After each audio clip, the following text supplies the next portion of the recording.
Aloha, everybody. It is I, the Great Clement, and ladies and gentlemen, I am back from my summer break to tackle what I consider to be a rather underrated Sonic the Hedgehog title. Yes, ladies and gentlemen, this is Sonic and the Black Knight. It is a spiritual successor to Sonic and the Secret Rings for the Nintendo Wii. Much like that game, this is a Sonic game where you are on the rails, and we have Sonic being transported to another storybook location where he will meet with a whole bunch of fictional characters who are being reprised by actual Sonic the Hedgehog characters. Now, here's the thing. I didn't really like Sonic and the Secret Rings all that much. I thought the first few levels were somewhat playable, but all the other missions, the motion controls, everything about Secret Rings really got south about 3 or 4 worlds in, and I did not like that game much at all. I can't recommend Sonic and the Secret Rings. Sonic and the Black Knight, however, realized that the only thing that should be motion controlled is how to attack. And because they've given you actual controls this time around, because the gameplay is a lot more simplified and a lot more fun, and the soundtrack and the callbacks and everything, listen to the menu music.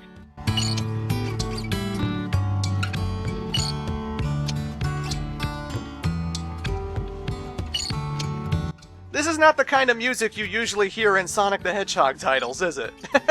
It's rather pleasant, though, I must say. I rather enjoy it, but I'm gonna turn off pointer settings because I hate motion controls, but you can actually customize the emblem of your save file in case you so desire. It doesn't really change anything, but, you know, when you load up your file, you can see what the emblem is and change it accordingly.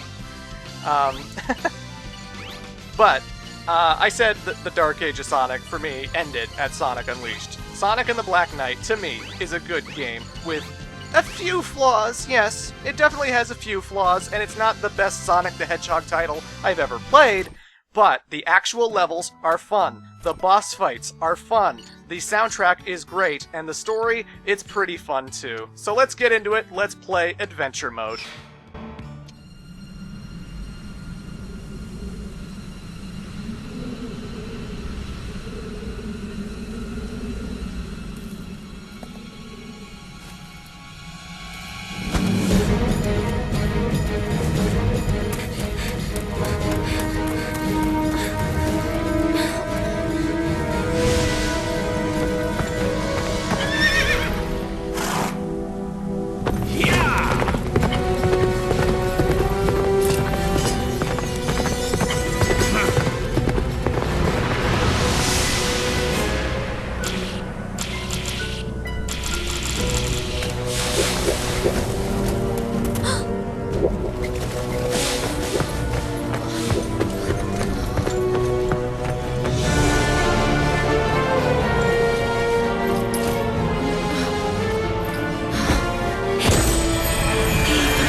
Oh, brave knight, swift as the wind, heed my call.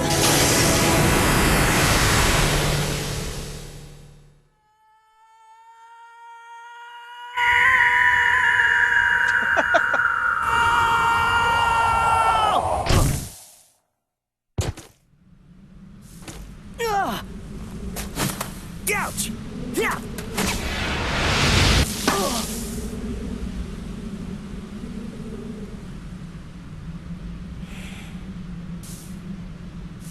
Hey, where am I?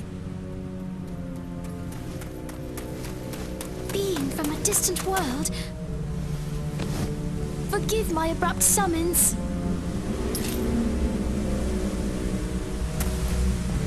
Ha-ha!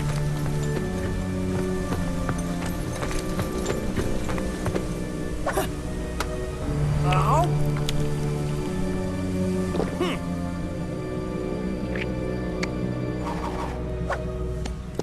Oh, I get it.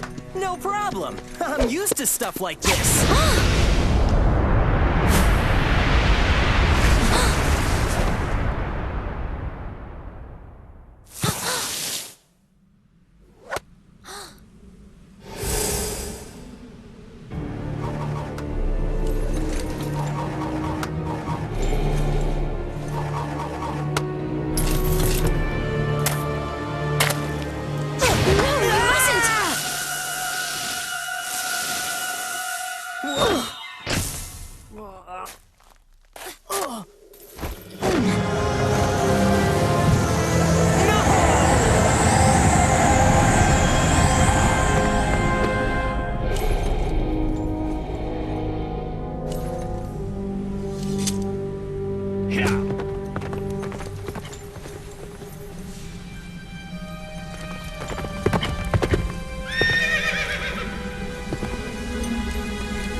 I shall give chase. Spread out and go after them. Slay them on sight. Ha! Let's go. Must we? She is the royal wizard, after all. The king's orders are absolute, Yes, Gawain. but Without loyalty to the king, we are nothing.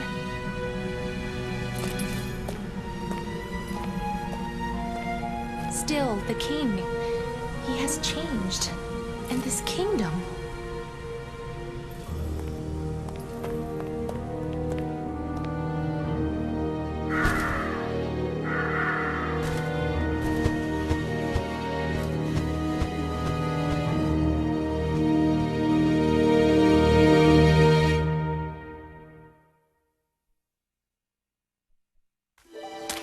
Why'd you stop me? I could have taken him down, no problem. You do not understand. He cannot be wounded. How can that be? He bears the scabbard of Excalibur. Hey, wait a second. I think I've heard that name before. Let me see. Excalibur is King Arthur's sword. Oh, yeah, right! So that means... This is the land ruled by King Arthur. Whoa! But was that really the king himself? I mean, he seemed way different in the stories. Let us go. We can talk along the way. Let me introduce myself. I am Merlina the Wizard. I'm Sonic. Sonic the Hedgehog.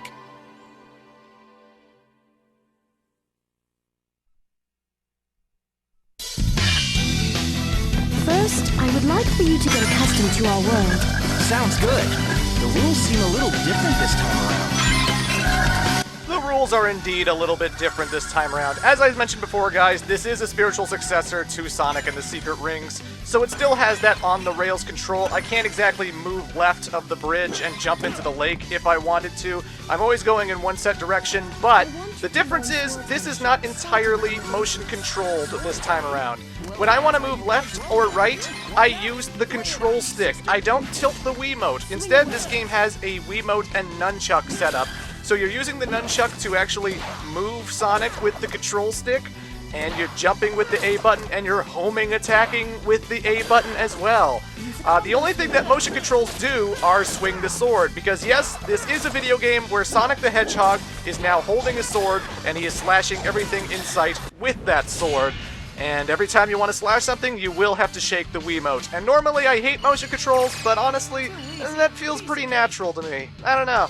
I think it's pretty relaxing and pretty satisfying to run up to a bunch of armored soldiers, homing attack, and then shake the Wiimote as you homing attack to just spiral and spin dash right through them with the sword. But, you know, that was the first level. There's a lot of cutscenes in this playthrough, ladies and gentlemen, a lot. He was once a wise and just ruler. He was blessed with noble knights and praised by all. However... He got a little sidetracked? Yes, Nimue, the Lady of the Lake, gave him Excalibur. He was bewitched by the power of immortality its scabbard bestowed. He became immortal, summoning legions from the underworld. He is plunging his kingdom into a world of horror and chaos. You mean like a big old haunted house? Haha, this'll be cool! It'll be like Halloween all year long! Maybe so, but I fear there will be nobody left to enjoy it. We must act now. You mean take out King Arthur? What about the immortal thing? Beyond this misty lake sleeps a sacred sword. With that sword... Yeah, I'll go get it. Be back in a flash. Wait, Sonic! Good luck.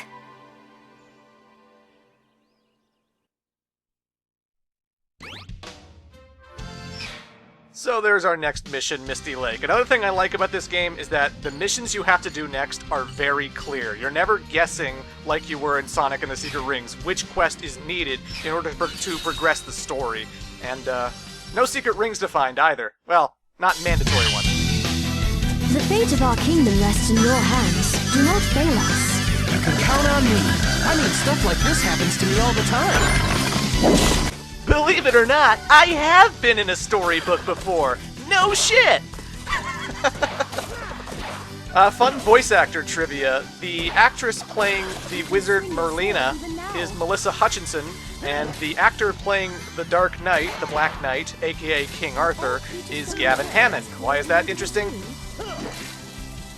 Melissa Hutchinson and Gavin Hammond are both in the Walking Dead video games. Melissa Hutchinson plays Clementine, and Gavin Hammond plays Kenny. If you play those games, but I personally do, so you know. Here this level introduces the block mechanic. Because we're using the nunchuck, we're also using those buttons as well, so Z is block, and it comes in handy a lot, especially during boss fights or when you get surrounded by a whole bunch of enemies. So don't underestimate the Z button, folks, it helps you out quite a bit, especially if you're going for those 5-star rankings where you don't want to get hit, you know? I'm going to try and get 5-star rankings as often as I can. I didn't get it in the first level. Sometimes I find that just having the right items gets you 5-star rankings a hell of a lot easier than just playing it perfectly, you know? Well, if I was playing it perfectly, I guess I would have gotten 5 stars, but the point is, I would have got 5 stars in the mission we played earlier if I had certain abilities equipped that would give me bonus points for fairies or whatnot. So I'll try and get a 4-star at least in every level, but you'll be seeing some good runs.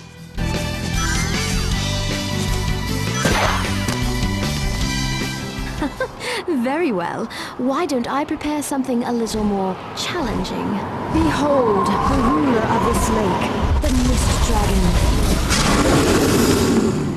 And now we're coming up to, I guess, the first boss of the game, although he's not much of a boss. This dragon is very, very lazy, and all he really does is lunge his head left and right, and eventually he'll start moving his head, and that's when you know to back up. And again, because we're not tilting the Wiimote towards ourselves, holding down and pushing the jump button makes backstepping so much easier to do. This game controls so much better. Well, Merlina, how was that? Did you see my real power? That was amazing. Defeating the Mist Dragon like it was nothing. The mark of a true knight. I meant to say knight, but then you ended the level way too quickly.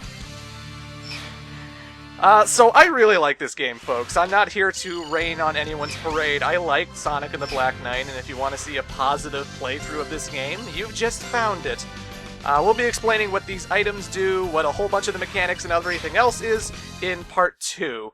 Until then, we'll end with more cutscene, but we'll tease you with the fact that we're going to fight King Arthur next! Oh god.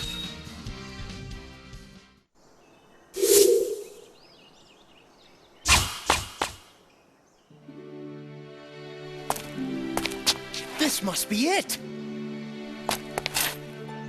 Are you ready? Ready for what? If you remove that sword and defeat King Arthur with it, you shall forever be the worst of knights, slayer of kings. Guess I can't be the hero every time.